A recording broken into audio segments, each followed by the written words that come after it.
Good morning. Welcome to OMC. My name is Jose Tirado. I'm the Executive Director of the Office of Emergency Management and Communications for the City of Chicago. As you all know, today is the second day of the DNC. I'm going to do a quick round of introductions before I get started. Today we are joined by Larry Snelling, the Superintendent of the Chicago Police Department, John Roberson, Chief Operating Officer for the City of Chicago, Gary Gatewood, Deputy Mayor of Community Safety, Jeff Burnside, United States Secret Service DNC Coordinator, Derek Meyer, Deputy Special Agent in Charge, United States Secret Service, Dan Casey, Managing Deputy Director of Public Safety Technology. And with that, I'll pass it over to the Superintendent. Superintendent. Good morning, everybody. Good morning. First thing I'd like to do is introduce my leadership team here. Could not be more proud of the work that they're doing. To my left here, we have Chief Dwayne DeVries, Chief John Hine, Chief Ursity, Chief Talley, and Chief Navalis. I just cannot say enough about the work that they're doing here. Yesterday, as you saw, there was a breach of the outer perimeter in the area that was within sight and sound of the United Center, the venue where the DNC is being held. It was a brief breach.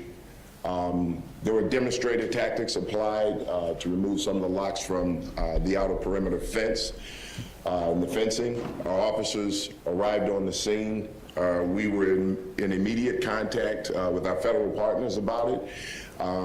Some of them breached into the fence, the adjacent fence.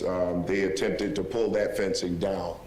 We got in there as quickly as we could. Our officers showed great restraint. The leadership team being out there, making sure that the officers are remembering their training and relying on their training to get this done. Our officers at some point were sprayed with OC spray. We had objects thrown at officers, water bottles, water thrown on officers. No major injuries, but our officers did not overreact. We were able to clear that area up really quickly. Shortly thereafter, having a conversation with the Secret Service, that location was then fortified to make sure that that didn't happen again. We had approximately about 3,500 protesters that started out with that. And I'm not going to tie that event and what happened with the breach with the entirety of the protest. Because within that protest, we had people who simply wanted to exercise their First Amendment rights. Those people broke off and started marching when that group of individuals stayed behind and breached the fence. I'm just happy to say that the coordinated work between CPD and federal partners, nothing happened. We took complete control of it. There were 13 arrests made, but not in relation to that particular event. And what I'd like to say again is just, I couldn't be more proud of how the Chicago Police Department responded under those circumstances. We put on display the training and the preparation that we've been engaged in for over a year now.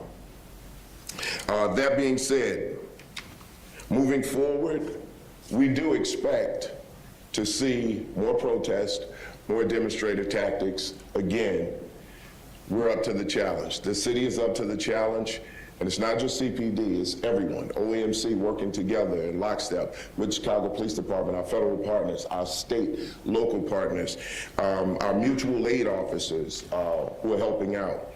And the collaboration has been excellent along our business corridors, making sure that businesses are protected and safe, but mainly our neighborhoods and our communities, making sure that our officers are available to respond to jobs and prevent violent crimes that are happening in our districts.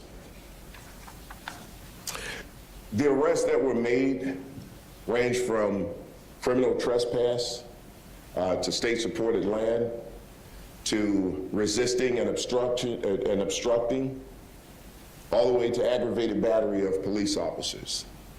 So I've said before, we're not going to tolerate vandalism and violence in our city. And we're ready, willing, and able to respond to those things. So we're going to continue to protect the city. Our officers are going to continue to rely on their training. Our leadership team are going to continue to be out there to lead our men and women to make sure that this city is safe.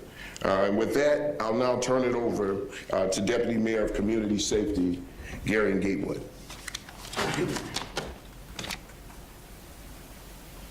Good morning. As the superintendent mentioned, the city is ready. The city has always been ready. This is what we do. We show up for large events and we coordinate.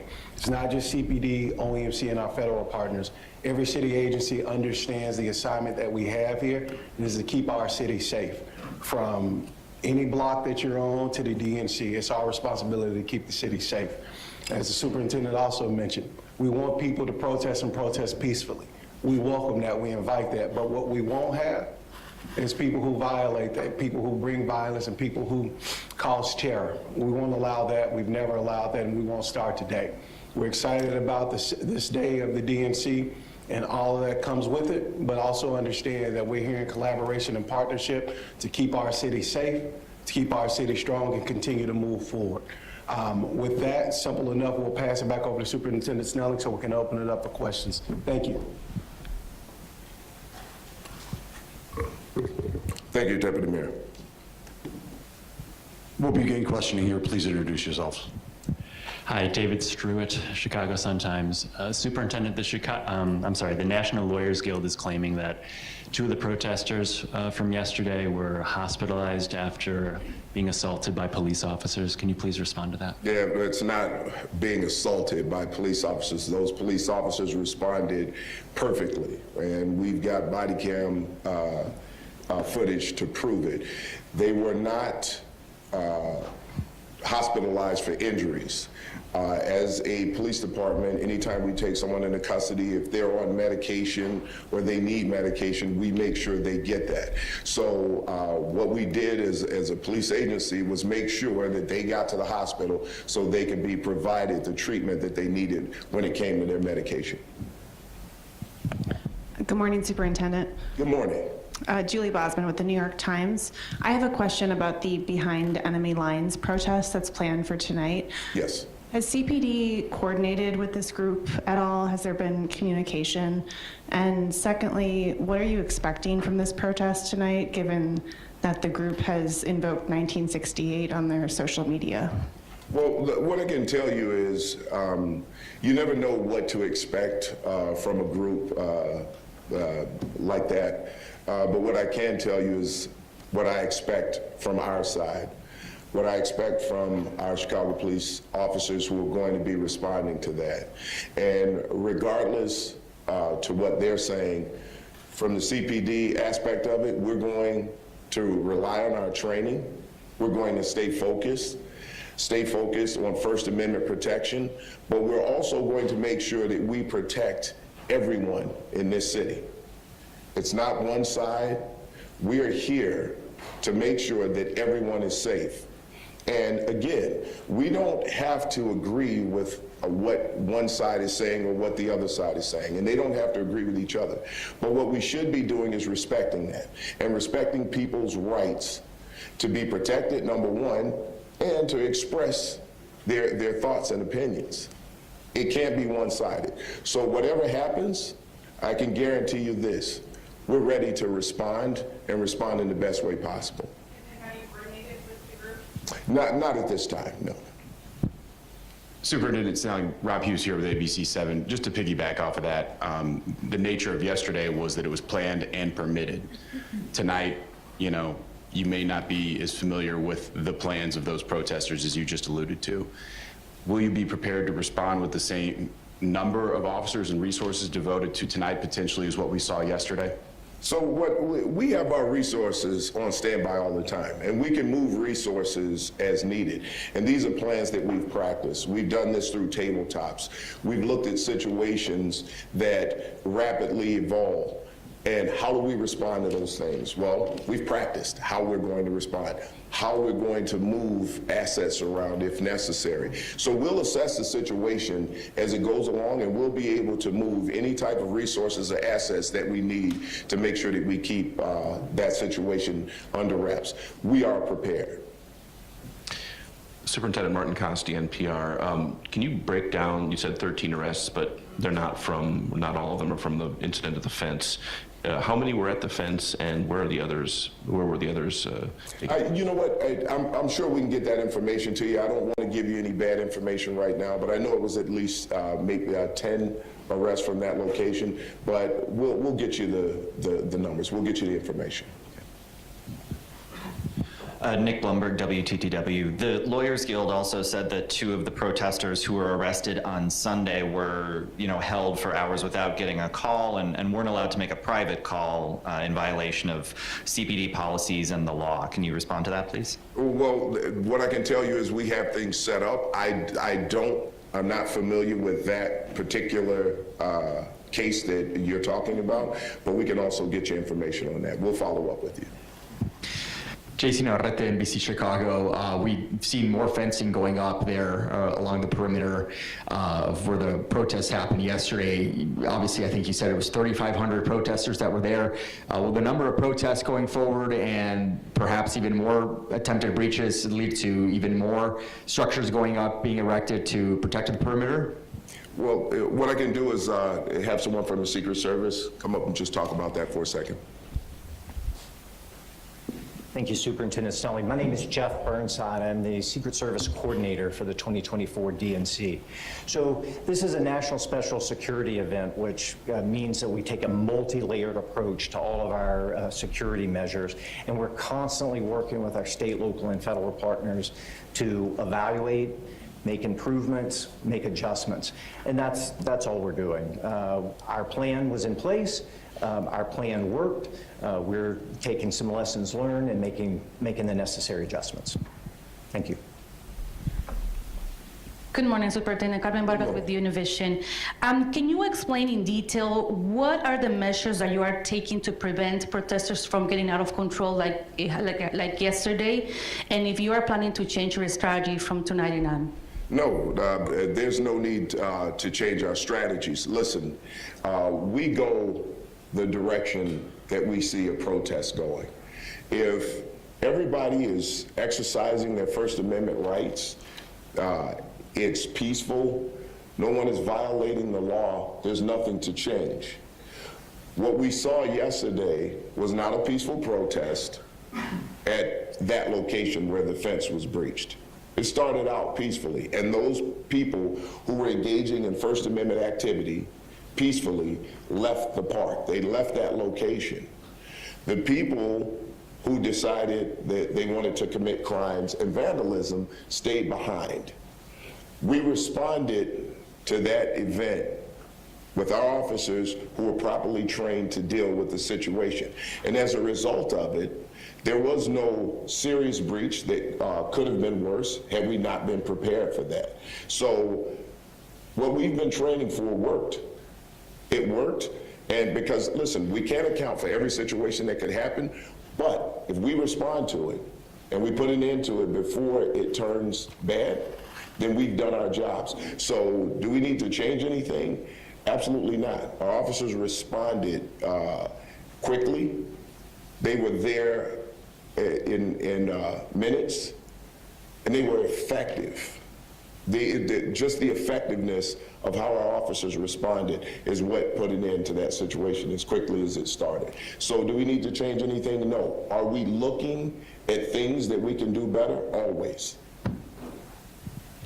Buenos días, Superintendent. Jorge de Santiago with Telemundo Chicago. This is a question for your Spanish-speaking officer, Novales. Oficial, ¿podría decirnos de los arrestos y cómo se están preparando para esta noche, donde sabemos que van a haber manifestaciones? Sí, sabemos que tuvimos 13 arrestos en el día de ayer. No todos fueron en la área del incidente, preparando, moviéndolos para adelante. Vamos a continuar a hacer las cosas en la misma manera. Entrenamos, planeamos y se vio ayer. Cuando pasó ese incidente, respondimos en la manera que fuimos entrenados y vamos a continuar a hacerlo así. Muchas gracias. Good morning, Superintendent. Good morning. Sam from the Tribune. How are you, Sam? Very well, thank you. Yesterday in the afternoon between approximately noon and 6:30, there were 3 fatal shootings citywide. I'm just curious what kind of conversations you and Chief Hine are having with your 22 district commanders about deploying resources where violence is popping up during this historically violent part of the year here in Chicago. So we have our executive management meetings. As you know, Chief Hine had his hands tied up just a little bit with a small thing yesterday. But I am in constant contact with our area deputy chiefs and our district commanders. And we're having daily conversations about how we're deploying resources, how we're responding to jobs in the area, and everything that we can do to keep down crime. So they're being strategic on how they're deploying their resources within their districts now. Good morning, Superintendent Tarso Veloso with Bloomberg. How are you? Sir, you were seen along with your officers yesterday at the protest. I'm just curious to know if you can talk a little bit about why you attended versus directing the coverage from a remote location. Listen, we ask a lot of our officers. And I can show you some videos of some of the things and the nastiness that they have to endure out there. And we're asking them to be out there on their days off. We're asking them to work extended hours. The least I can do and the least the leadership team can do is be out there with them and show them that we're standing there with them and we're supporting our officers. We're supporting the department. The other thing is, if we want them to respond to the training, we need to be out there to make sure that it's happening. And we have to be out there to reinforce the message. We have to be out there in support of them, explaining to them how this is going to be effective. We have a very young department, and a lot of times these officers just need leadership. They need some guidance, right? They're great human beings, and we cannot forget about the human element of these officers out there, the things that they're facing, the things that they're hearing, seeing on a daily basis from a lot of the protest groups. There's a lot of hate-filled rhetoric that's being thrown at them, and the physical attacks. So it's a better message if I'm out there with these officers and standing side by side and letting them know that we're there in support of them. So the one thing that has to be understood, my leadership style is these officers do not work for me. I work for them. My job is to make sure that everyone within this department has what they need to succeed. Now, am I steering the ship? Absolutely. But if we're not taking care of our team, then we're failing.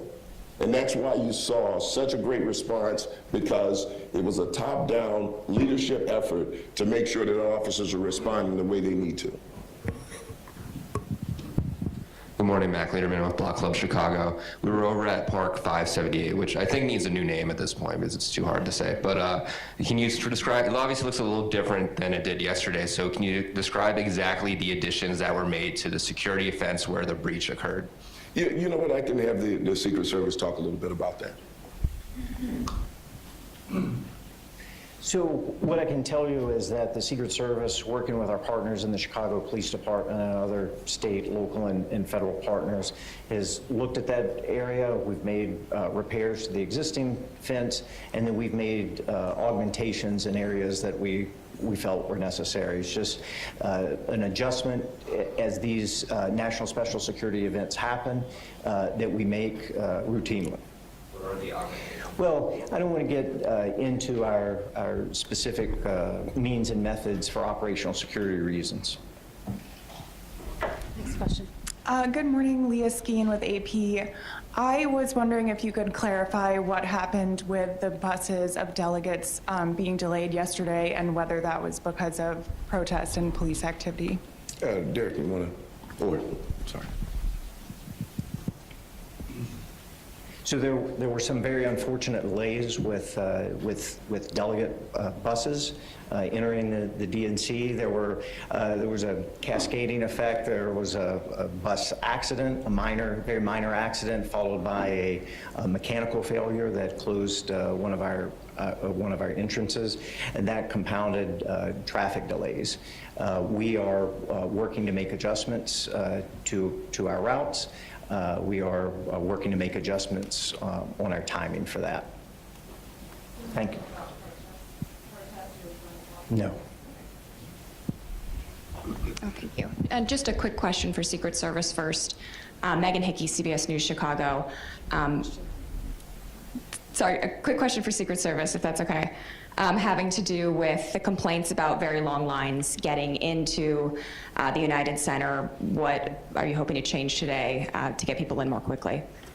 So we're working with our partners at the DNCC to make sure that the resources that are necessary to reduce those lines. So there's a kind of a two-layered approach to the access control. The Secret Service is responsible for screening individuals, but the DNCC is responsible for making sure that those are the people that are admitted. So they're bringing in some additional resources, and so are we. Again, it's a 4-day national special security event, and so on day one, we understand that we're going to have to make some adjustments, and we're prepared to do that.